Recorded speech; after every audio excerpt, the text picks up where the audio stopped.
अकेले खाने को मिलती है तो भी अच्छा नहीं लगता है। क्या आपको भी ऐसा पुराने दिन याद आते हैं जब अपने भाई बहन के साथ मैगी के लिए लड़ाई करा करते थे? मुझे तो बहुत आते हैं।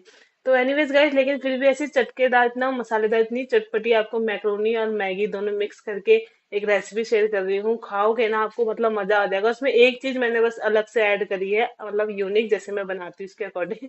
तो आपको ना तेल लेना, जीरा, मैंने तेल थोड़ा सा ज्यादा ले लिया था, अपना ऑयल थोड़ा सा कम डालना। तो उसके बाद जीरा एंड कॉर्न वगैरह सब जो भी आपके पास है ना वो डालना। मुझे तो कॉर्न बहुत पसंद है, मैं डालती हूँ, आप स्किप भी कर सकते हो। मसाले में ना धनिया छोड़ के हल्दी, नमक, मिर्च जाएगा। कश्मीरी लाल मिर्च भी डाल सकते हो कलर के लिए। सोया सॉस डालना मेरा खत्म हो गया था, जरा सा शेजवान चटनी भी कम थी तो जितनी थी मैंने डाल दी। ग्रीन चिली सॉस नहीं जाएगी, उसके अलावा चिली सॉस और विनेगर जाएगा। मैगी मसाला मस्ट, एंड ये जो मैं डाल रही हूँ ये है yippee मसाला। मैंने आज मैगी की जगह जगह ना yippee नूडल्स इसमें डाले, क्योंकि मैगी नहीं थी। एंड गाइस, मैं सच बता रही हूँ, मैगी को छोड़ के yippee मसाले के साथ बनाना क्या मस्त लगती है। खाना एंजॉय करना। मिलती है नेक्स्ट वीडियो में, बाय।